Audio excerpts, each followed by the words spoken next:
এই ঘটনাটি 90 দশকের একটি বাস্তব ঘটনা, যেটি কিনা রাহাত নামের একজন স্কুল শিক্ষকের সঙ্গে ঘটেছিল। ছেলেটি বেশ সাদাসিধা ছিল, শহরে বড় হয়েছে। গ্রামে হঠাৎ করেই তার ট্রান্সফার হয়ে যায়। সে প্রাইমারিতে চাকরি পাওয়ার পরে বেশ খুশি ছিল। ছোটবেলা থেকেই অনেক কষ্ট করে বড় হয়েছে। মধ্যবিত্ত পরিবারে জন্মগ্রহণ করেছিল। 5 সন্তানের মধ্যে তৃতীয়তম। তার বাবার সবসময় শখ ছিল তার ছেলেটা সকলে সরকারি চাকরি করবে। অন্য ছেলে সেই শখ পূরণ না করলেও রাহাত সেটা পূরণ করেছিল। এবং রাহাত গ্রামের প্রত্যন্ত একটি অঞ্চলে যখন তার ট্রান্সফার অর্ডার নিয়ে পৌঁছায়, গ্রামটা দেখে তার ভালোই লেগেছিল। কারণ রাহাত গ্রামগঞ্জ খুব বেশি পছন্দ করে। প্রকৃতি, পাহাড়, সেই সঙ্গে গ্রামের এরকম একটি জায়গায় এসে সে যখন দেখতে পেল তাকে যে কোয়ার্টারে থাকতে দেওয়া হয়েছে, সেই কোয়ার্টারটি খুব সুন্দর একটি জায়গায়, পাশে পুকুর আছে, তাও আবার শান বাঁধানো। সেই সঙ্গে সেখানে ছোট্ট একটি টিনের চালাঘর এবং তার পাশেই বিল্ডিং করা স্কুল ঘর। সেখানে থাকতে রাহাতের কোনো অসুবিধা ছিল না। তবে রাহাত এই বিষয়টা জানতো না যে জায়গাটা খুব একটা ভালো না এবং সেখানে অনেক জিনভূত এবং আরো অনেক জিনিসের আধিপত্য আছে। এবং রাহাত যখন ওইখানে যাওয়ার পর আস্তে আস্তে নানান ঘটনার সাক্ষী হয়, তখন আসলে রায়হান বুঝতে পারে যে আসলে সেখানে স্বাভাবিক কোনো কিছু নয়, বরঞ্চ অলৌকিক কোনো বিষয়বস্তু আছে। এবং যতদিন টের পেয়ে যায় ততদিনে রাহাত সে অলৌকিক সত্তার প্রেমে পড়ে যায় এবং সে বুঝতেও পারে না। আসসালামু আলাইকুম প্রিয় দর্শক, সকলে কেমন আছেন? স্বাগত জানাচ্ছি দ্য মেগাবক্স প্রাইমের নতুন আরও একটি এপিসোডে। প্রতিদিনকার মতো কণ্ঠে আমি আরজে ইমরান আপনাদের সঙ্গেই আছি। আশা করি আপনারা সকলে ভালো আছেন। যারা এখন পর্যন্ত আমাদের এই চ্যানেলটিকে সাবস্ক্রাইব করেননি, অবশ্যই সাবস্ক্রাইব করে রাখুন। সেই সঙ্গে ভিডিও শোনা শেষে লাইক এবং কমেন্ট করতে ভুলবেন না। আপনারা যদি আমাদের ফেসবুক পেজটি এখন পর্যন্ত ফলো না দিয়ে থাকেন, তাহলে অবশ্যই আমাদের ফেসবুক পেজটি ফলো দিয়ে আসবেন। ডিসক্রিপশনে লিঙ্ক দেওয়া আছে। চাইলে আপনারা ফেসবুকে সরাসরি সার্চ করতে পারেন, আরজে ইমরান লিখে আমাদের পেজের ঠিকানাটি চলে আসবে। আশা করি আপনারা আমাদেরকে বেশি করে সাপোর্ট করবেন। আজকে আমরা শুনবো রাহাতের জীবনের ঘটনা। সে সাধারণ একজন স্কুল শিক্ষক ছিল। ছাত্র জীবনে সে বেশ ভালো ছাত্র ছিল, কিন্তু যখন সে ট্রান্সফার অর্ডার নিয়ে প্রত্যন্ত একটি গ্রামে পৌঁছায়, তখন তার সঙ্গে এমন কিছু ঘটনা ঘটে যা কিনা আজকেই এই ভিডিওতে আমি আপনাদের সঙ্গে শেয়ার করব। তাহলে চলুন আর বেশি কথা বলবো না আপনাদের সঙ্গে, আমরা আজকে সরাসরি আমাদের এপিসোডে চলে যাব। আমি যখন আমার ট্রান্সফার অর্ডার লেটার হাতে পেলাম, তখন মনটা একটু খারাপই হয়েছিল। কারণ আমি বরাবরই শহরে থেকে বড় হয়েছি এবং শহরে থেকে আমার সমস্ত কিছু। হঠাৎ করে গ্রামে ট্রান্সফার হয়ে যাবে এটা ভাবতে পারিনি। সম্ভবত পানিশমেন্ট ট্রান্সফার। কারণ হচ্ছে আমি সবসময় তেড়া ছিলাম। হেডমাস্টার বা অফিসারদের কথা কখনো শুনতাম না। আর প্রিডিআইতে ট্রেনিংয়ে গিয়ে সেখানেও নানান ধরনের ঘাটতারামি করতাম, মানে উচিত কথা বলতাম তো। এই জন্য সম্ভবত আমাকে শাস্তি স্বরূপ গ্রামে ট্রান্সফার করেছে।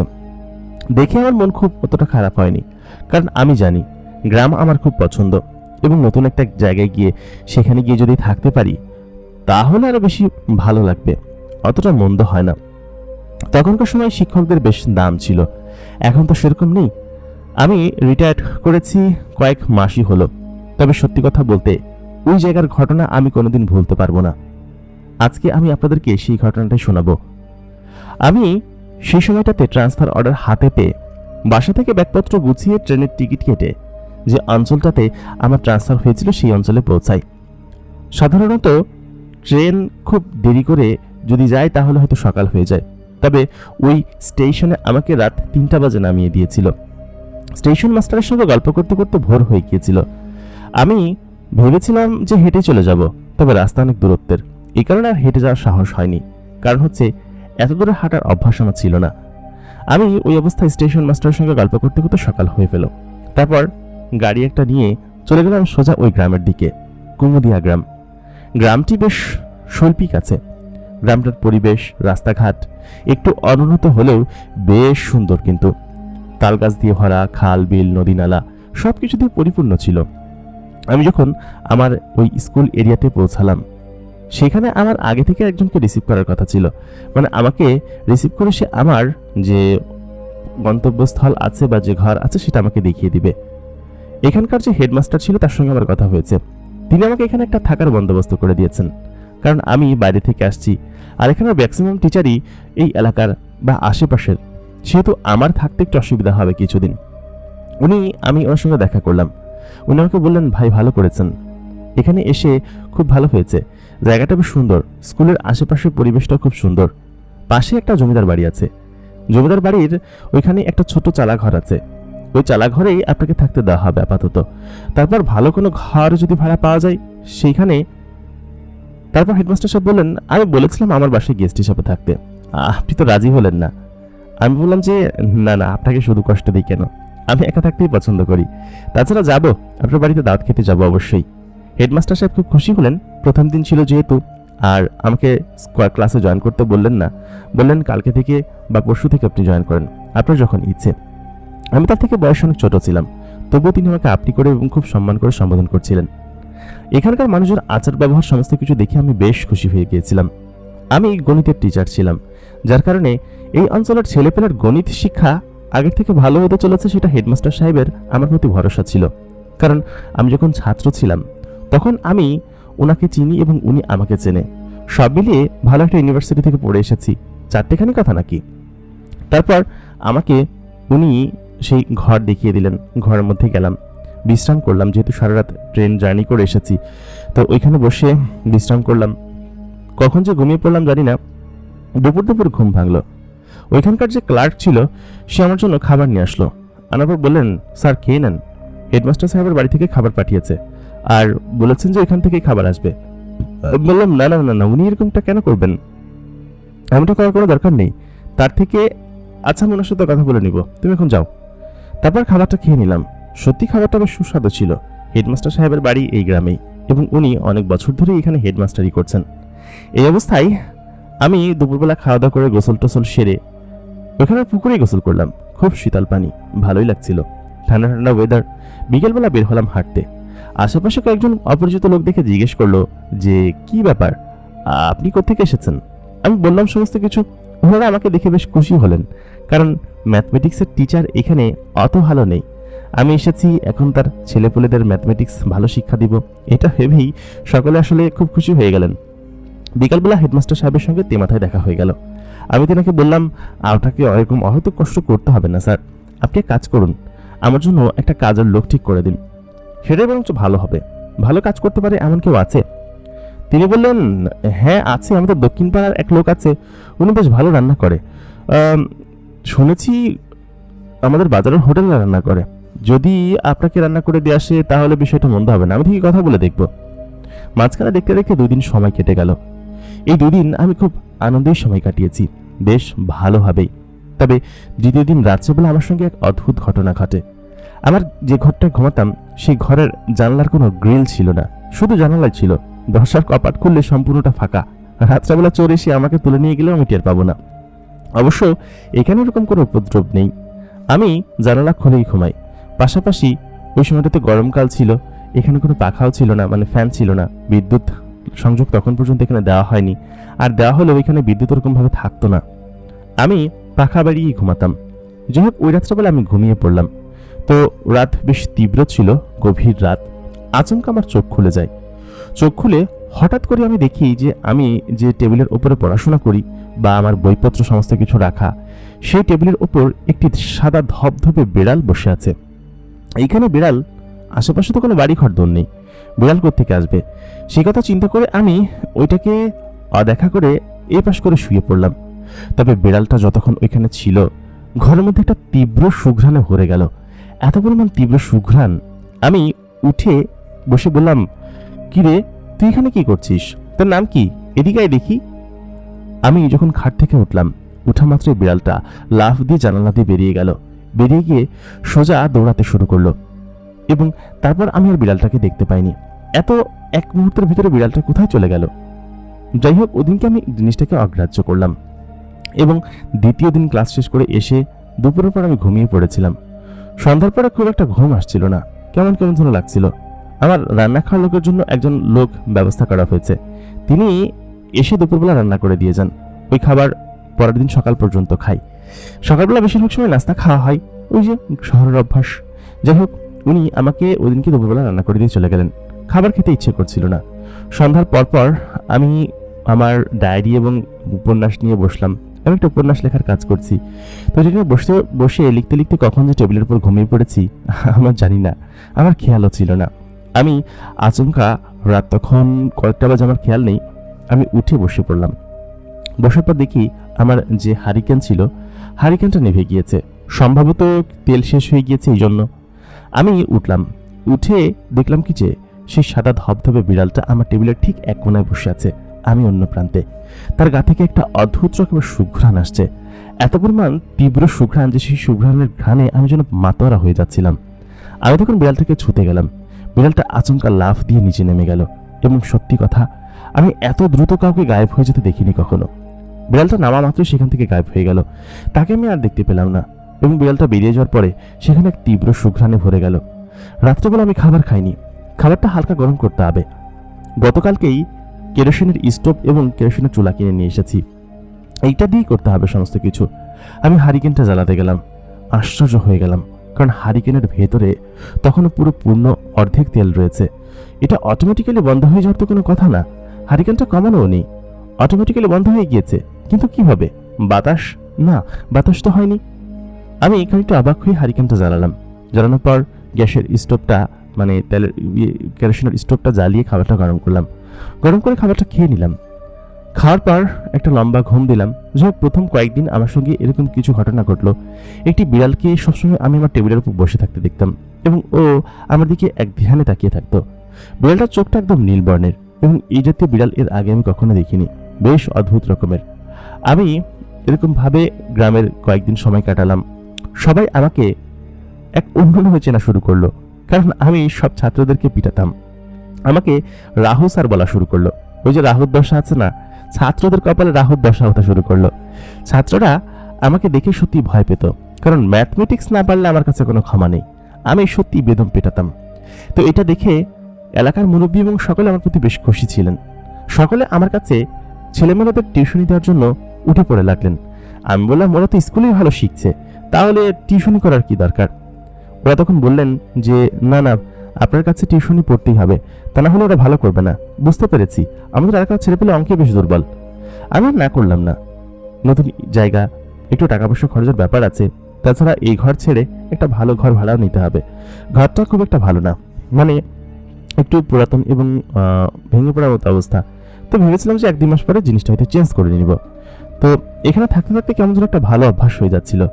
স্কুল ছুটি শেষে বিকেলবেলা সকল ছাত্ররা পড়তে আসতো, সন্ধ্যা পর্যন্ত ওদেরকে পড়াতাম এবং সকলে বেশ ভালো শিখছিল।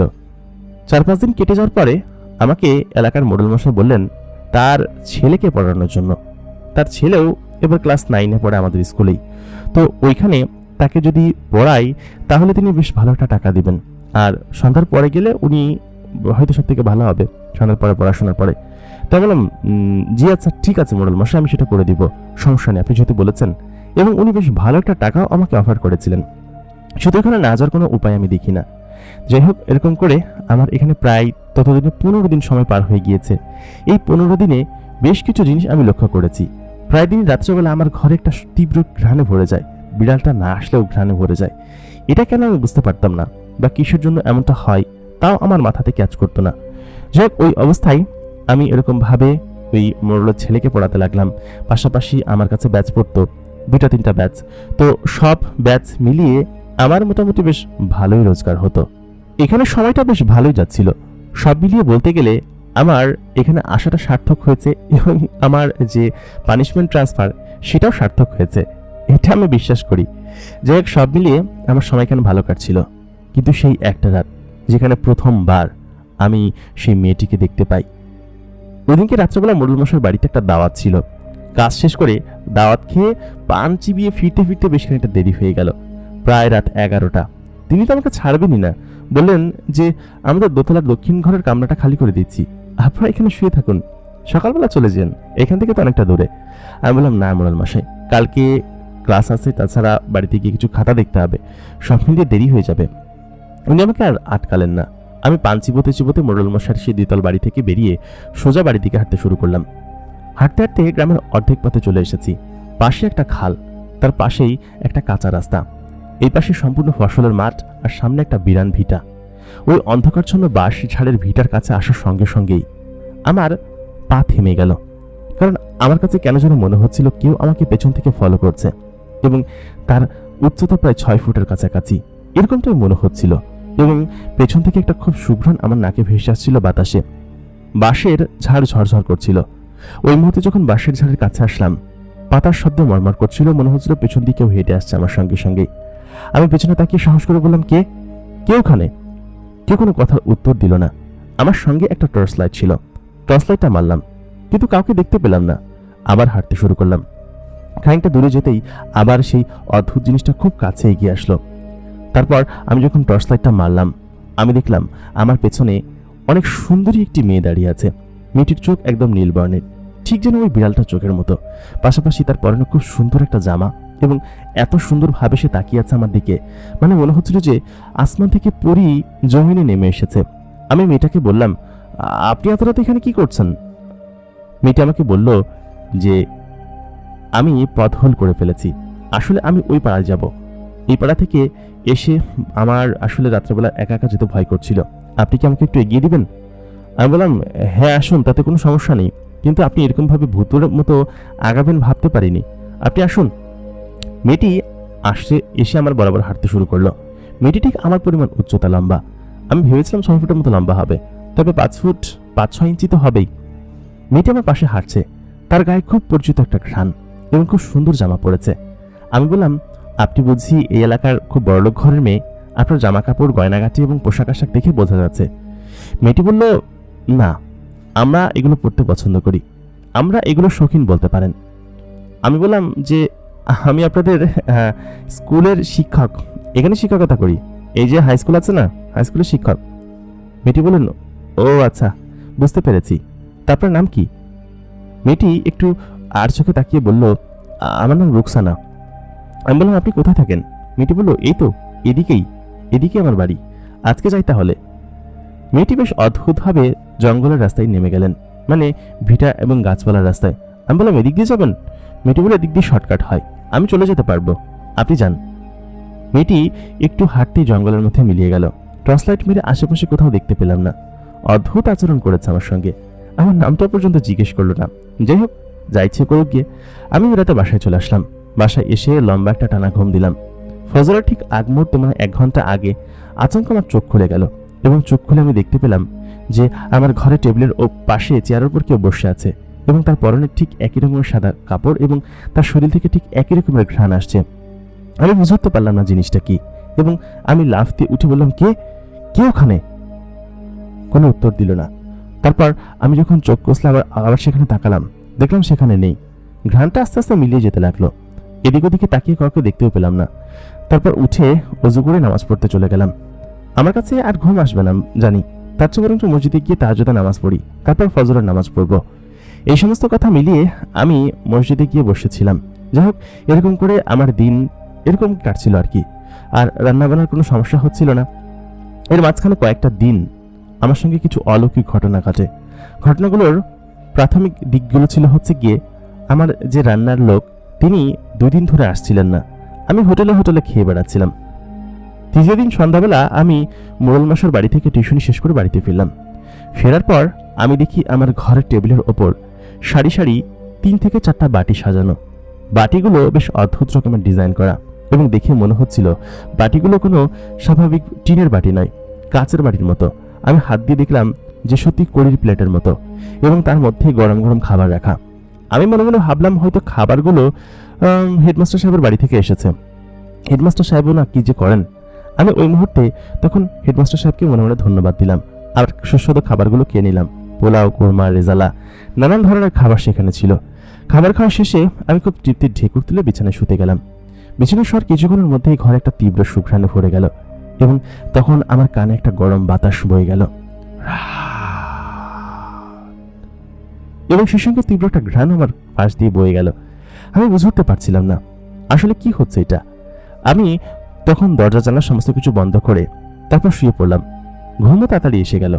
পরের দিন হেডমাস্টার সাহেবকে টিফিন টাইমের সময় ধন্যবাদ দিচ্ছিলাম। বললাম, ধন্যবাদ আপনাকে কালকে খাবার পাঠানোর জন্য। তিনি তখন বললেন, কই, আমি তো কিছু করিনি। আমি তখন মনে মনে ভাবলাম হয়তো আমার যে কাজের বেটা ওই বেটাই রান্না করে গিয়েছে। আমি বেটাকে টাকা দিয়েছিলাম, হয়তো 2 দিন আসেনি বলে ভালো মন্দ রান্না করে আমাকে খুশি করার চেষ্টা করছে।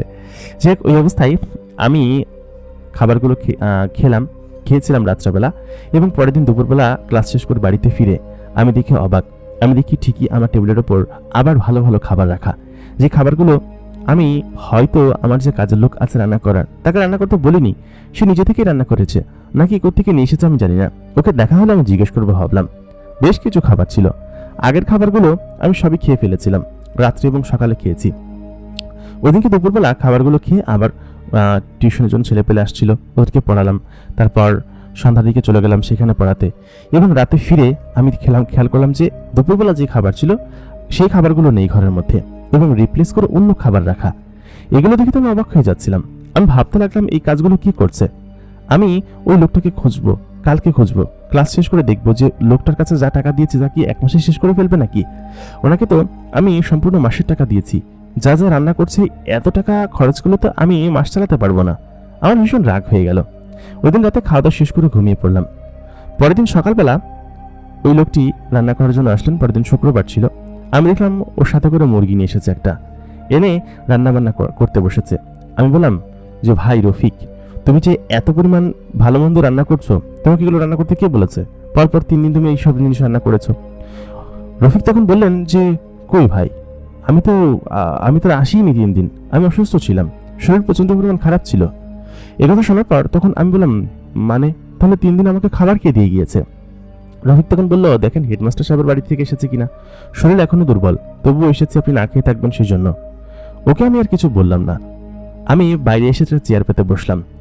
শরৎচন্দ্র চট্টোপাধ্যায়ের একটি বই আমি বেশ কয়েকদিন ধরে পড়ে শেষ করতে পারছি না। বইটা পড়তে লাগলাম। বইটা যখন পড়ছিলাম ওই ভর দুপুরবেলা মনে হচ্ছিল যে আমার কাঁধের উপর কেউ গরম নিঃশ্বাস ফেলছে। একদম পুকুর ঘাটেই বসেছিলাম। আমি পেছন দিকে তাকিয়ে কাউকে দেখতে পেলাম না। আমার কাছে সবকিছু বেশ অদ্ভুত লাগছিল। যবে থেকে এখানে এসেছি অদ্ভুত অদ্ভুত সব ঘটনার সাক্ষী আমি হয়েছি। তবে আগামী দিন যা ঘটতে চলেছিল তার জন্য আমি মোটেই প্রস্তুত ছিলাম না। সেদিনকে প্রচণ্ড গরম পড়েছিল, আমার ঘুম আসছিল না। ভাবলাম পুকুর ঘাটে গিয়ে একটু বসে থাকি। জ্যোৎস্না রাত ছিল, আকাশে অনেক তারাও ছিল। এমন একটি রাতে পুকুর পাড়ে বসে থাকতে মন্দ হয় না। এই পুকুর পাড়ে পদ্মও আছে। আমি পুকুর পাড়ে বসলাম, বসে আকাশের দিকে তাকিয়ে আছি। তখন সেই তীব্র সুঘ্রাণটা আমার নাকে ভেসে আসলো। আমি দেখলাম সেই মেয়েটি হেঁটে আমার দিকে আসছে। আসার পর পুকুর পাড়ে যে বড় করে বসার জায়গা করা ছিল তার ওই পাশে বসলো, মানে সোফা টাইপের এরকম বসার জায়গা ছিল। জমিদার বাড়ির পুকুর। আমি মেয়েটাকে দেখে হতবাক হয়ে গেলাম, এত রাত্রে মেয়েটা এখানে। আমি বললাম, আপনি এখানে কি করছেন? মেয়েটি বলল যে এই তো এসেছি, ভালো লাগছিল না ঘরে, তাই। আমি ওকে বললাম যে কিন্তু আপনি একটা মেয়ে মানুষ হয়ে ঘরের ভিতর থেকে বের হয়ে আসলেন, কেউ কিছু বলল না? মেয়েটা তার মুখের নাকাপটা সরালো। শরীরটা যেন চকচক করছিল, জ্যোৎস্না তার মুখের উপর পড়েছে, এবং দেখে এত অদ্ভুত লাগছিল তাকে। আমি তখন তাকে বললাম, আপনি এত রাতে বের হয়েছেন, আপনার বাড়ি কেউ বলেনি? মেয়েটি বলল, না, আমার বাড়ি এই রাজবাড়ির পেছনে, এখানেই থাকি। রাজবাড়িতে মাঝে মধ্যে জ্যোৎস্নাতে ঘুরতে আমার ভালোই লাগে। আমি বললাম, বাহ, বেশ শৈল্পিক মানুষ আছেন আপনি, আমারও এরকম মানুষজন ভালো লাগে। এই যে আমি বসে আছি এখানে, ঢাকাতে থাকতে ওরকমই হতো। মেয়েটি বলল যে আপনি বেশ সুন্দর করে কথা বলেন, বেশ গুছিয়ে কথা বলেন, আপনার কথাগুলো বেশ ভালো লাগে।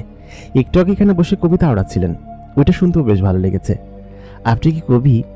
আমি বললাম, আরে না না, আমি রসকসহীন গণিতের টিচার, এখানে শিক্ষকতা করি। আপনি কিন্তু আমার নাম জিজ্ঞেস করেনি সেদিনকে। মেয়েটি তখন বলল, আমি আপনার নাম জানি, আপনি আমাদের এই স্কুলের শিক্ষকতা করেন, ম্যাথের টিচার। আপনার নাম রাহাত, এই বিষয় সম্পর্কে আমি জানি, তাই জিজ্ঞেস করিনি। আমার নাম রুকসানা, আপনি তো এটা জিজ্ঞেস করেছিলেন সেদিনকে, তাই না? আমি বললাম, ওই দিনকে অন্য একটা নাম বলেছিলেন। মেয়েটি বলল, দুটোই আমার নাম, তবে রুকসানা বলে সবাইকে আমাকে ডাকে। আমি বললাম, আচ্ছা, আপনি দেখতে কিন্তু বেশ সুন্দর আছেন। এই কথা বলতেই মেয়েটি একটু মুচকি হাসলো, বললো, তা অবশ্য সবাই বলে। আমি বললাম, সৌন্দর্যকে সুন্দর বলবে না তো কি বলবে? মেয়েটি আমাকে বলল, আপনি কি প্রতিদিন এখানে এসে বসেন?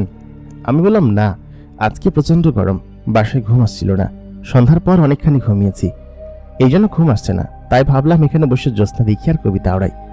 মেয়েটি বলল, প্রায় দিনই রাতে আমার ঘুম হয় না, রাতের বেলা খুব খারাপ লাগে, তাই এরকম রাত্রেবেলা এসে এদিক ওদিকে বসে থাকি রাজবাড়ির পুকুরে, বারান্দায়। এই রাজবাড়ির সাথেই আমাদের বাড়ি। এই কথা শুনে তখন আমি বললাম যে এখানে চলে আসবেন, আমি মাঝে মধ্যে রাত্রে এখানে বসে থাকি, গল্প করা যাবে। একটু বলে ইতস্তত বোধই করলাম। মেয়েটি বলল, আচ্ছা ঠিক আছে, আপনার কথা আমার খুব ভালো লেগেছে, আপনি খুব সুন্দর করে গুছিয়ে কথা বলতে পারেন, তাছাড়া আপনি পুরুষ মানুষ হিসেবে খারাপ না, বেশ সুদর্শন আছেন। এই কথা বলে মেয়েটি খানিকটা মুচকি হাসলো। আমি মেয়েটির দিকে তাকালাম, তাকে খানিকটা মুচকি হেসে উনি তখন বলল যে এখন তাহলে আমি যাই, কালকে তাহলে আবার আসবো, ঠিক আছে? আমি মেয়েটার মধ্যে কি দেখেছি এমন জানি না, তবে তার সেই নীলবর্ণ চোখ, তার সুন্দর চেহারা জ্যোৎস্নালাতে দেখেছি। এর আগের দিন টর্চ লাইট মেরে খুব একটা দেখতে পাইনি, কারণ মুখে নাকাব ছিল, চেহারাটা এরকমভাবে দেখতে পাইনি। তবে মেয়েটি যে অসম্ভব রকম সুন্দর তা বোঝার অপেক্ষা নেই, মানে তা আমি বুঝতে পেরেছি। আমি তখন ওই অবস্থায় ওইখানে থেকে ঘরে চলে গেলাম। তার পরের দিন অপেক্ষা করতে লাগলাম। সারাদিন আমার ক্লাসে মনোযোগ ছিল না, কারণ মেয়েটির কথা বারবার কেন যেন মুখের শরীরের মধ্যে এবং মনের মধ্যে ঘুরপাক খাচ্ছিল। আমি ওইদিনকে রাত্রেবেলা সন্ধ্যার পরে, মানে খাওয়া দাওয়া শেষ করে রাত্রেবেলা আমি ভাবলাম যে পুকুর পাড়ে গিয়ে একটু বসি, যদি মেয়েটি আসে। অবশ্য কালকে বন্ধ আছে, আজকে অনেক রাত পর্যন্ত এখানে থাকলে সমস্যা হবে না। আমি যখন গিয়ে বসলাম তার আধা ঘন্টার মধ্যে মেয়েটি এসে উপস্থিত। আজকে গেরুয়া এবং একটা গোলাপি রঙের জামা পরে এসেছে, গাউন জাতীয় জামা। তাকে দেখতে অসম্ভব রকম সুন্দর লাগছিল, দেখে মনে হচ্ছিল যে তার গা থেকে একটা আলো বের হচ্ছে। আমি তখন মেয়েটিকে বললাম, বাহ, আপনার ড্রেসটা তো খুব সুন্দর লাগছে। আজকে ছিল ফুল মুন এবং এই রাতে ওই মেয়েটাকে অসম্ভব রকম সুন্দর লাগছিল। সম্পূর্ণ আলোতে তাকে আমি এখন পর্যন্ত দেখিনি, তবে তার নাকাবটা সে সরিয়ে ফেললো, মাথার স্কার্ফটাও সরিয়ে ফেললো, সোনালি রঙের চুল যাদের আলোতে চিকচিক করছে।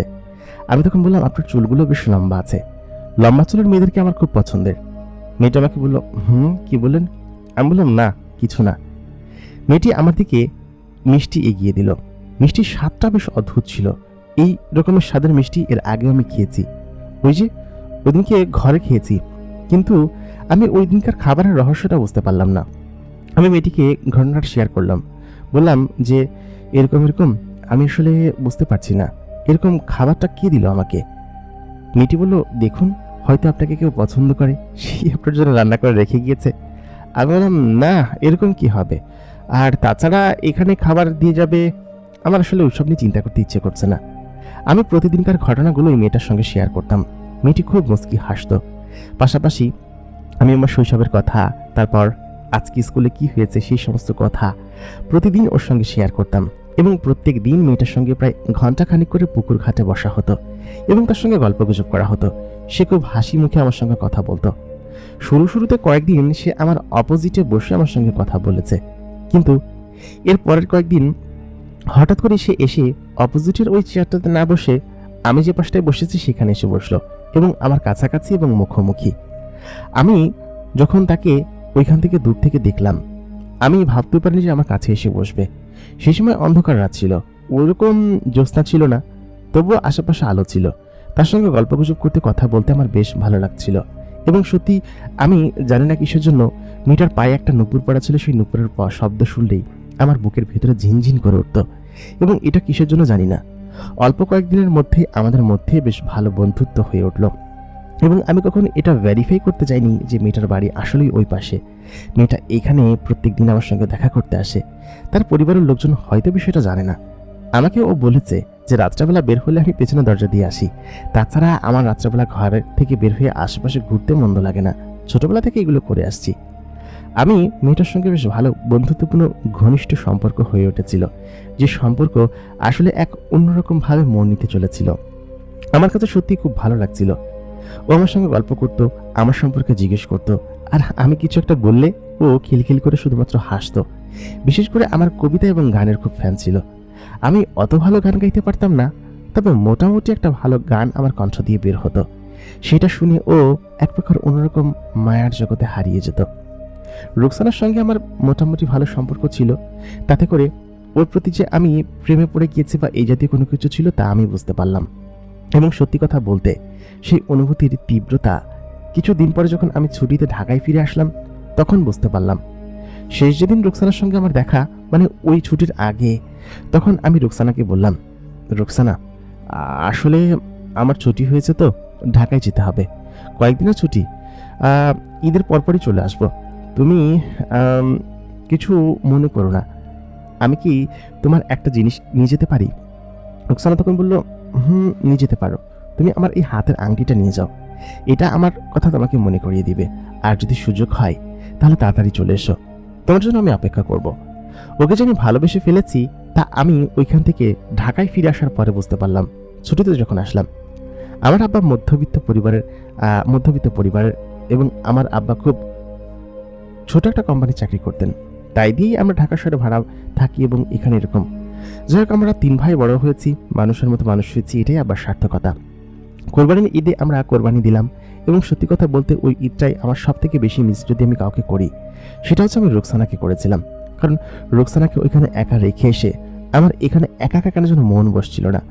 বারবার শুধুমাত্র মনে হচ্ছিল যে কবে আমি সেখানে ফিরবো। ওখানে গিয়েছি প্রায় 2-2.5 মাসের উপরে হয়ে গিয়েছে, রোজার ঈদের ছুটির পরপরই আর কি। রুকসানার সঙ্গে আমার পরিচয় প্রায় 1.5 মাসের, এবং এই 1.5 মাসে রুকসানার প্রতি যে আমার যে অনুভূতি আর যে ভালোবাসার অনুভূতি তা আমি কখনো ভুলতে পারবো না। রুকসানাকে তখনও পর্যন্ত আমি দিনের আলোতে দেখিনি বা ওরকমভাবে দেখিনি। ঈদের ছুটি শেষে আমি সরাসরি চলে গেলাম বাড়ি, ওইখানে আমার কর্মস্থলে। স্কুল ছুটির একদিন আগে আমি সেখানে পৌঁছে গেলাম ছুটি শেষ হওয়ার। সেখানে গিয়ে ভাবলাম ভালো লাগছে না, বিকেলবেলা একটু রুকসানাদের বাড়িতে বেড়াতে যাব। ওকে কখনো দেখা হয় না, সারপ্রাইজ দিব।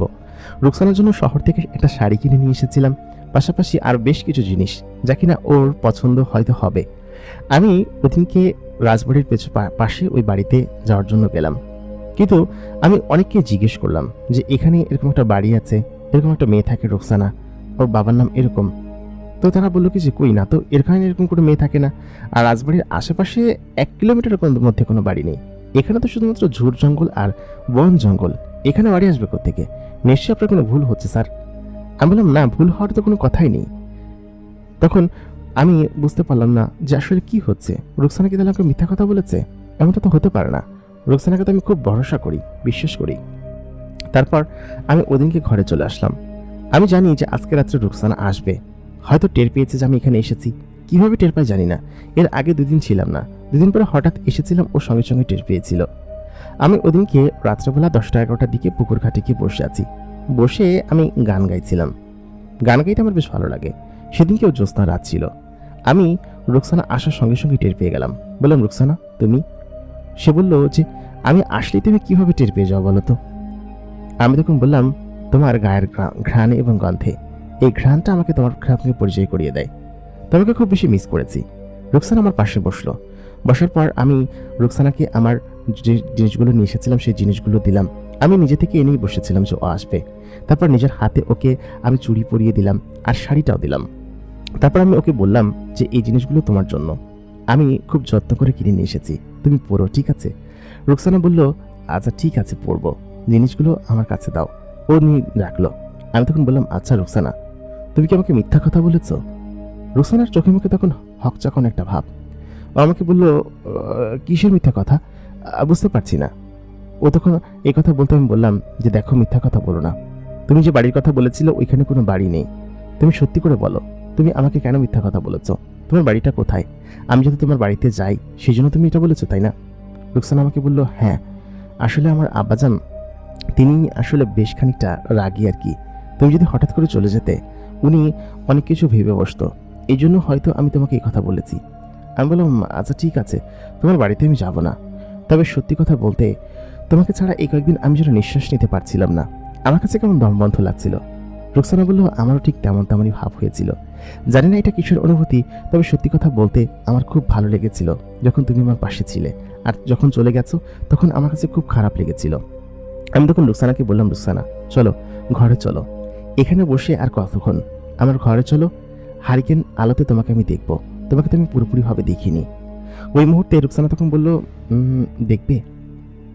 আমি বললাম, দিনের আলোতে তো আসতে পারো একদিন। ও বলল, না, দিনের আলোতে আমি ঘর থেকে বের হই না। আমার কথাগুলো, বেশ কিছু কথা আমার কাছে হকচকানো লাগতো। যাক, ও এবং আমি নিজের ঘরে চলে আসলাম।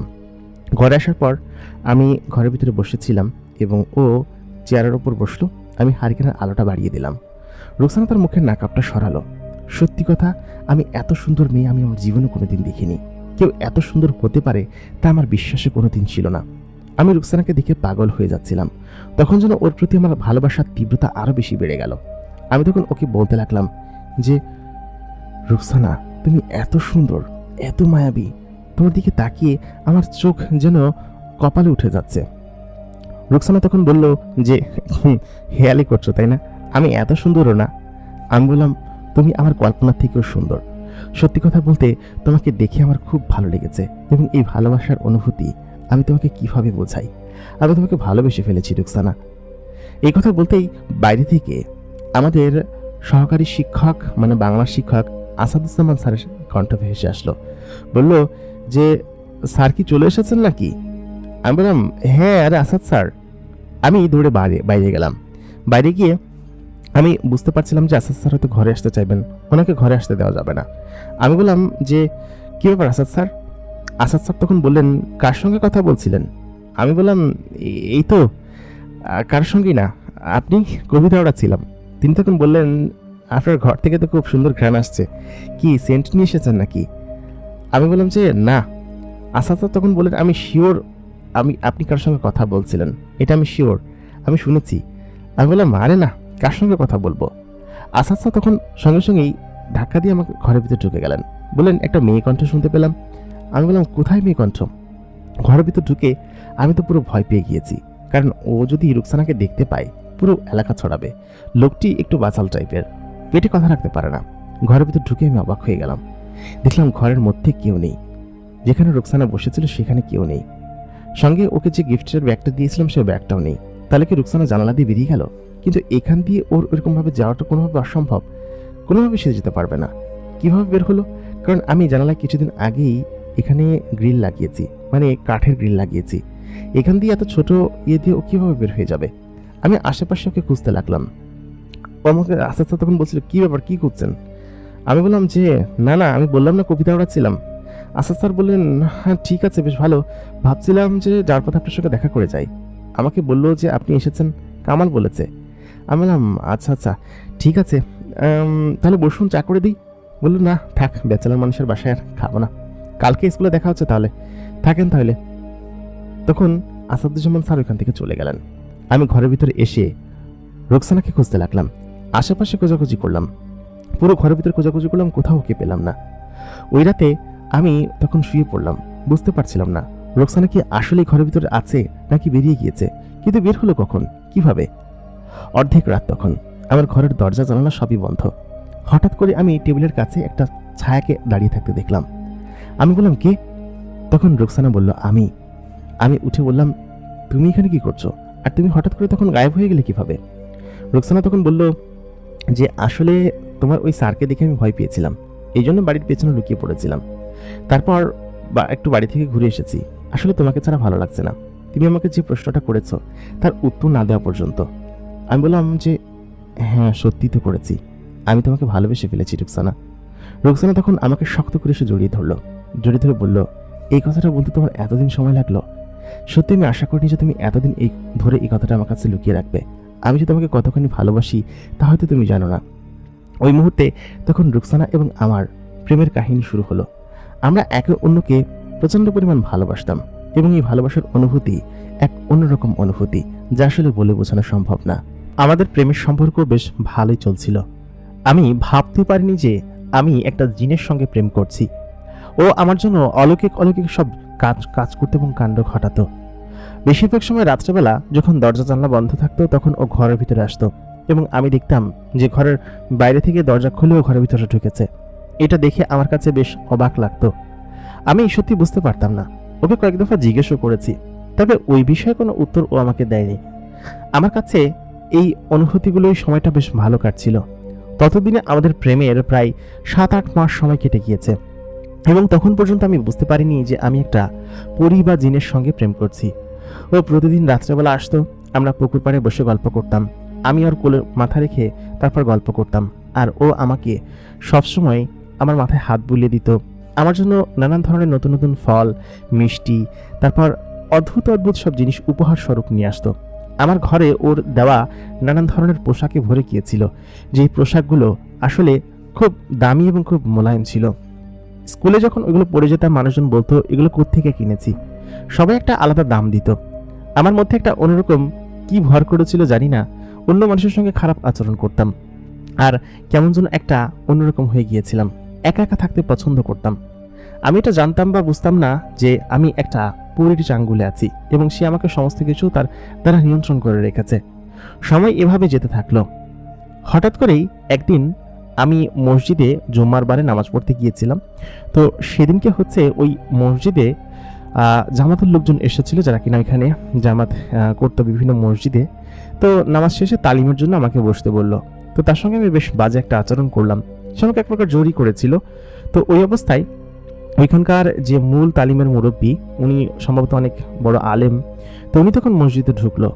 ঢোকার পরে আমার চোখের নিচের কালো দাগ এবং কিছু সিনড্রোম দেখে বুঝতে পারলেন যে আমার সঙ্গে জিন আছে। তো উনি তখন আমাকে বসতে বললেন জোর করে। আমি তখন ওনাকে বললাম যে আমি বসবো না, চলে যাব আমি। তো এই অবস্থায় তিনি আমাকে একটা দোয়া পড়লেন তসবিহ দিয়ে দোয়া পড়ার পরে আমার চোখে মুখে ফু দিলেন। ফু দেওয়ার পরে আমি তখন খানিকটা ঘোরমুক্ত হলাম বা যেটাই হোক, আমি তখন ওনার কথা শুনছিলাম আর কি। উনি তখন আমাকে বসতে বলল। তারপর আমাকে আর কেউ নেই মসজিদের ভিতরে, একটা কোনার দিকে আমাকে বসে বলল কি যে তোমার সাথে কে আছে? তো আমি তখন আমি বললাম যে রোকসানা ওর নাম। তো উনি তখন বললেন তুমি কি জানো ও কোনো মানুষ নয়? আমি বললাম কি যে না, আমি জানি না। আমি এক প্রকার হ্যালোসিনেশনের মধ্যে সব উত্তরগুলো দিচ্ছিলাম। হুজুর তখন আমাকে বলল ও একটা আশিক পরী এবং তোমার ওপর বশ করে ও তোমার সঙ্গে এখানে থাকছে। আমি তখন বললাম বশ করুক, তাও আমি ওর সঙ্গেই থাকবো। আমার ওকে ভালো লাগে, আমি ওকে ভালোবাসি। একথা বলতেই তখন ওই হুজুর বলে উঠলেন না, তুমি ওকে ভালোবাসো না, ও তোমাকে বশ করে রেখেছে। আমি তখন বললাম হুজুর, ভালোবাসা কাকে বলে? বশ করাকেই তো বলে। একজন আরেকজনকে বশ করে রাখে। আমরা দুজনকেই বশ করে রেখেছি এবং দুজনই আমরা একে অন্যকে ভালোবাসি। হুজুর আমাকে এক এক করে জিজ্ঞেস করছিল আর আমি শুধু না না করছিলাম। আমার মাথার উপরে তখন রোকসানার পুরোপুরি ভর চলে এসেছে এবং আমি তখন হুজুরকে একটা ধাক্কা মারলাম। হুজুরকে ধাক্কা মেরে সঙ্গে সঙ্গে এখান থেকে বেরিয়ে পড়লাম। বেরিয়ে সোজা আমি আমার বাড়ির দিকে চলে আসলাম। তারপর হুজুর আমার পিছু নেয়নি আর। সন্ধ্যার দিকে সম্ভবত মাগরিবের নামাজের পর হুজুর আমার বাড়িতে আসলেন। আসার পর উনি সঙ্গে কয়েকজন শাগরেদকে নিয়ে এসেছিলেন, পাশাপাশি আমাদের হেডমাস্টার এবং আরও বেশ কয়েকজনকে নিয়ে এসেছিল। ওই মুহূর্তে তিনি এসে আমাকে ঘর থেকে ডাক দিতে বললেন। আমি ঘর থেকে বেরিয়ে দেখি ওনারা সকলে এখানে দাঁড়িয়ে আছে। তখন আমি চিৎকার চেঁচামেচি করতে শুরু করলাম এবং ওই মুহূর্তের ঘটনা আমার নিজেরও মনে নেই। ওই অবস্থায় তখন আমি সঙ্গে সঙ্গে নাকি মাটি থেকে শূন্য উপরে উঠে গিয়েছিলাম। আমাকে কেউ ধরতে পারছিল না। আমার শরীরের মধ্যে রুকসানা ভর করেছিল তখন এবং ওই অবস্থায় কেউ আমাকে ধরতে পারছিল না। ওইখানে থাকা বিশাল বড় একটি গাছের মগ ডাল পর্যন্ত আমি উঠে পড়লাম। মানে ওইটা একজন স্বাভাবিক মানুষের পক্ষে ওটা অস্বাভাবিক ব্যাপার আর কি, সম্পূর্ণ অস্বাভাবিক ব্যাপার। আমি এদিক ওদিকে খোঁজাখুঁজি করলাম যে কোন দিকে যাওয়া যায়। তারপর লাফ দিয়ে অন্য একটি গাছের মগ ডালের উপর বসে পড়লাম। এইরকম ডালের উপর বসা আমার মতো একজন ভারী লোকের জন্য অসম্ভব ব্যাপার এবং সেটি ভেঙে পড়বে। ওই অবস্থায় তখন এলাকার মধ্যে একটা মানে রহস্যজনক ব্যাপার সকলে জানতে পারলো যে অমুক মাস্টারকে জিনে ধরেছে এবং আমার কণ্ঠ দিয়ে একটা মেয়ে কণ্ঠ বের হচ্ছিল যে তোরা এখান থেকে চলে যা, নাহলে তোকে সকলকে মেরে ফেলবো। যদি এখান থেকে না যাস তাহলে ওকে এখান থেকে ফেলে দিব, তখন সবকিছু দায়ভার তোরা নিবি। তো ওই ঘটনাটুকু আমার মনে নেই। পরে ওরা সকলেই চলে যাওয়ার পরে রাত্রেবেলা আমি ওখানেই ঘুমিয়েছিলাম। পরের দিন সকালবেলা ঘুম থেকে উঠে আমি দেখি ওই ডালের উপরে শুয়ে আছি এবং আমি তখন ভয় পেয়ে যাই। তো গতদিন কি হয়েছে আমার সঙ্গে আমি জানি না রাতের বেলা। তো তারপর আমাকে তখন ওইখানের লোকজন ধরে বেঁধে গাছের উপর থেকে নামানোর পরে সেই হুজুরের কাছে আবার নিয়ে যায়। মসজিদের ভিতরে বসে হুজুর আমাকে জিন তাড়ানোর যে বিষয়টা ওইটা করে আর কি। তো উনি যখন করছিলেন তখন মসজিদের ভিতরে নানান ধরনের শব্দ আসছিল বাইরে থেকে। তো ওই শব্দটা বেশ ভয়ানক ছিল, আমি নিজেই ভয় পাচ্ছিলাম ওই অবস্থায়। তারপর ওইখানের সময় সকলে আমাকে প্রথম ধাপের যে জিন কাটানোর যে দোয়াটা বা যা করা দরকার সেগুলো করে এবং আমার গলায় একটা তাবিজ পরিয়ে দেয়। তো আমি ওদিনকে রাত্রে বাড়িতে চলে আসি। আমাকে হেডমাস্টার সাহেব বলেন যে স্যার আপনি ঢাকায় চলে যান, আপনি এখন অসুস্থ, আপনি সুস্থ হলে আবার ফিরেন। হুজুর যা করার আপনার করে দিছে এবং আপনার ঘরে একটা জিন আছে। তো আমি এটা বিশ্বাস করতেছিলাম না যে আমার ঘরে জিন আছে বা কেউ একজন আছে। তো পরবর্তীতে আমার রুকসানার কথা সন্ধ্যার পরে মনে হইলো যে সন্ধ্যা হইলে ওর কথা আমার মনে হইতো। দিনের বেলা আমি যেমন তেমনই থাকি না কেন, সন্ধ্যার পরে তখন আমি পাগল হয়ে যেতাম। আমার কাছে কেউ ভয়ে আসতো না এবং রুকসানা যখন ওদিনকে রাত্রে আসলো, এসে ও খুব চিৎকার চেঁচামেচি করতেছে, এই তোর কাছে তাবিজ কি দিছে হ্যান ত্যান, মানে এরকম একটা ভয়ানক চিৎকার যেরকম দেয় ঠিক এরকম করে ভয়ানক চিৎকার দিছে। চিৎকার দিয়ে আমাকে বলতেছে তাবিজ খোল তাড়াতাড়ি, আমি তোকে ছাড়া পাগল হয়ে যাব, তাবিজ খোল। তা আমি তখন বললাম যে রুকসানা তুমি, তো ওকে দেখার পরে আমি তাবিজটা খুলে ফেলাই দিছি। ফেলাই দেওয়ার পরে ও সঙ্গে সঙ্গে আমার কাছে আসছে, আসার পর বলতেছে যে এই পূর্ণিমা রাতে আমি তোমাকে নিয়ে যাবো এখান থেকে। তো আমি তখন বললাম রুকসানা তুমি কে, তুমি সত্যি করে বলো। তো এই সময়টাতে আমার মোটামুটি হিতাহিত জ্ঞান ফিরেছে। রুকসানা আমাকে যা বশ করে রেখেছিল, ও তখন আমাকে বললো যে আমার চোখের দিকে তাকাও। তো ওর চোখেই যত মায়া ছিল ওই মায়াতেই আমাকে পুরোপুরি বশ করে ফেলেছিল। তো ও তখন আমাকে বললো যে আমি একটা জিন এবং আমি একটা আশিক পড়ি, আমি তোমাকে এখান থেকে নিয়ে যেতে এসেছি এবং আমি তোমাকে ভালোবাসি, তুমি আমার সঙ্গে যাবা, আমি তোমাকে নিয়ে যাব। তো আমি তখন বললাম আমি তোমার সঙ্গে যাব না। তো ও তখন বললো যাবা না মানে অবশ্যই যাবা। তারপর ও আমাকে যেরকমভাবে আদর করতো সেরকম আদর করা শুরু করলো এবং আমি গলে গেলাম। তারপর ওর চোখ দিয়ে আবার আমার মধ্যে এক ধরনের সেই বশ করার যে সিনড্রোমটা সেটা আবার দিল। তো হুজুর তখন পরের দিন আমাকে যখন স্কুলে দেখলো, আমি একজনকে ধাক্কা মেরে ফেলে দিয়েছি, কারণ সে আমাকে জিজ্ঞেস করেছে যে ওই মেয়েটা ভালো না। তো আমি ওর সম্পর্কে খারাপ কোনো কিছু শুনতে পারতাম না। তো হুজুর তখন বুঝতে পারছে যে যা করার দিনের বেলা করতে হবে, রাতের বেলা আমার শক্তি অনেক বেশি বেড়ে যায় এবং কয়েকদিন ওনারা দেখেছে এবং যেটা করে সেটা ওই মুহূর্তেই করতে হবে। তো ওই দিনকে দুপুরের পরে আমাকে হচ্ছে কি স্কুল থেকে ওনারা খোঁজাখুঁজি করছে, আমি পলাইছি স্কুল থেকে, কারণ আমি জানি যে ওনারা আমাকে ধরলেই আমাকে ওর থেকে দূরে দূরে সরাই দিবে এবং আমি ওর থেকে দূরে যেতে চাই না। আমি ওকে ভালোবাসি, এমনিও মন থেকে পছন্দ করতাম, আর ও আমাকে যতটুকু বশ করেছে সেগুলো না থাকা অবস্থায় রুকসানাকে আমি পছন্দ করতাম। তো রুকসানা আমার জন্য অনেক কিছু করেছে এই কয়েক মাসে। তো হুজুর ওই দিনকে আমাকে খোঁজাখুঁজি করে পায়নি। বিকেলের আগে আসরের নামাজের পরে আমাকে হচ্ছে গিয়ে স্কুলের পিছনে একটা ভাঙা ঘর আছে, সেই ভাঙা ঘরের ভিতরে আমি চুপচাপ বসে কি একটা পড়তেছি যেন। তো হুজুর তখন আমাকে ধরে ফেলে, কয়েকজন সাগরেদ সকলে আমাকে ধরে স্কুলের বারান্দার যে খুঁটিটা আছে সেখানে বাঁধার পর তো উনি তখন দোয়া দরুদ পড়া শুরু করে এবং আজকে সম্পূর্ণরূপে জিন মেয়েটাকে তাড়াবে এরকম একটা ব্যাপার। তো এই অবস্থায় হুজুর তো এখানে থাকবে না বেশি দিন। তো আমার মতো একটা ছেলেকে এরকমভাবে একটা জিনে বশ করে রেখেছে, এটা তার উনি সহ্য করবেন না। তো উনি তখন আমাকে ওইখানে ওই জিন তাড়ানোর ব্যবস্থা করেন এবং তখনই মাগরিবের আজান দিয়ে দেয় এবং আজান দেওয়া মাত্রই রুকসানার শক্তি এত বেশি বেড়ে যায় যে ও এখানে এসে কয়েকজনকে একদম উড়ন্ত অবস্থায় ফেলে দেয়। হুজুরিকেও ফেলতে গিয়েছিল, তবে হুজুরের সঙ্গে সে পারে না। তো হুজুর তখন রুকসানাকে বেঁধে ফেলে, একদম একটা অলৌকিক শক্তি দিয়ে বেঁধে ফেলার পরে রুকসানা তখন বলে যে তোকে আমি ছাড়বো না হুজুর, তুই আমার ভালোবাসার মানুষকে আমার থেকে আলাদা করেছিস, আমি ওকে চাই, আমি ওকে ছাড়া বাঁচবো না, আমি ওকে বিয়ে করব, আমার দেশে নিয়ে যাব, এই পূর্ণিমা হতে আমি নিয়ে যেতাম ওকে, তবে আমাদের খুব ভালোই সময় চলছিল, তুই কেন আসলি, কেন এসে ওকে আমার কাছ থেকে ছিনিয়ে নিচ্ছিস। তো এই অবস্থায় হুজুর তখন বললেন যে ভালোবাসা, কিসের ভালোবাসা, ইনসান এবং জিনের কোনো ভালোবাসা হয় না, আর তাছাড়া তুই ওর দিকে তাকিয়ে দেখ কী অবস্থা করেছিস, ওর যে অবস্থা করেছিস তাতে করে মনে হয় যে তুই ওকে ভালোবাসিস, একদম শরীর শুকিয়ে চোখে নিচে কালো দাগ পড়ে কী অবস্থা হয়েছে। তখন ও বললো যে আমি ওকে নিয়ে যাব, ওর সমস্ত কিছু আমি ঠিক করে দিব। তো কথা বলার পর হুজুর তখন বললেন যে তুই এখনই ওকে ছেড়ে চলে যাবি, না হলে তোকে আমি মেরে ফেলবো এখানে। হুজুর ওকে কষ্ট দিতে লাগলো। আমি তো তখন একদম অচেতন অবস্থায়, বিষয়টা ঘটছে আমি কিছুই জানি না। তো আমার যখন জ্ঞান ফিরলো, জ্ঞান ফেরার আগে কি হয়েছে, ওই জিনটা এক প্রকার ক্ষমা চেয়ে দক্ষিণের তালগাছের ওই পাশ দিয়ে সোজা চলে গিয়েছে আর কি, এবং বলেছে আর কখনো আসবে না আমার কাছে। তো ওই অবস্থায় আমি যখন আমার জ্ঞান ফেরার পরে আমি রুকসানার কথা জিজ্ঞেস করতে থাকি। হুজুর তখন বলে যে তুমি যে রুকসানার সঙ্গে দেখা করেছিলে সে আসলে কোনো মানুষ নয়, সে একটা জিন এবং ও তোমাকে নিয়ে যেতে চেয়েছিল এখান থেকে চিরতরে, সেহেতু তুমি এখান থেকে চলে যাও এবং চলে গিয়ে তোমার নিজের বাড়িতে থাকো, আর এখানে কখনো এসো না, তোমার ট্রান্সফার অর্ডার শীঘ্রই হয়ে যাবে। হেডমাস্টার আমাকে এটা আশ্বস্ত করলো। তারপর ওইখানে আমি 2 দিন ছিলাম, হেডমাস্টার স্যারের বাড়িতেই ছিলাম এবং আমার সঙ্গে কী কী ঘটেছে এই কয়েকদিনে এই ঘটনাগুলো আমি মনে করতে পারি না, তবে ওরা যে ঘটনাগুলো বলেছে ওই মোটামুটি ওইগুলোর মতোই আর কি। তো যাই হোক, ওইখানকার পরে আমি রুকসানার স্মৃতি এখন আমার মনে আছে, তখন সেই 1991 সালের ঘটনা, তখন যে স্মৃতি ঘটেছিল সেই রুকসানার প্রেমের কথা, আমাদের একসঙ্গে থাকার কথা, আমাদের শারীরিক সম্পর্কের কথা, সব কথাই মোটামুটি আমার মনে আছে এবং আমি জানি বুঝি আর কি। তো এখন পর্যন্ত আমি রুকসানাকে মিস করি, ও হয়তো আসবে না আমার কাছে কখনো, কারণ হুজুর ওকে এমনভাবে তাড়িয়েছে যে মৃত্যুর ভয় তো ওর আছে, ওই ভয়ে হয়তো সে আমার কাছে আর আসবে না। তবে সত্যি কথা বলতে ওই সময়টা ছিল আমার জীবনের সব থেকে শ্রেষ্ঠ সময়, যা কিনা আমি এখন পর্যন্ত মিস করি আর কি। ওইখানকার থাকা, রুকসানার সঙ্গে মেলামেশা করা, ওই ঘটনাগুলো, স্মৃতিগুলো আমার মনে আছে। তো এত বছর পর ঘটনাটা আবার শেয়ার করতে পেরে সত্যি আমার কাছে বেশ ভালো লাগছে, পাশাপাশি মনও খারাপ হয়ে গিয়েছে আর কি। তো এই ছিল হচ্ছে আমার জীবনের ঘটনা। প্রিয় দর্শক, আমাদের আজকের ঘটনাটি আপনাদের কাছে কেমন লেগেছে অবশ্যই আমাদেরকে কমেন্ট করে জানাতে ভুলবেন না। এতক্ষণ কণ্ঠে আমি আর যে ইমরান আপনাদের সঙ্গেই ছিলাম।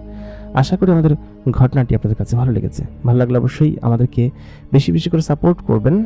দেখা হচ্ছে পরবর্তী এপিসোডে। ততক্ষণ পর্যন্ত ভালো থাকুন, সুস্থ থাকুন। খোদা হাফেজ।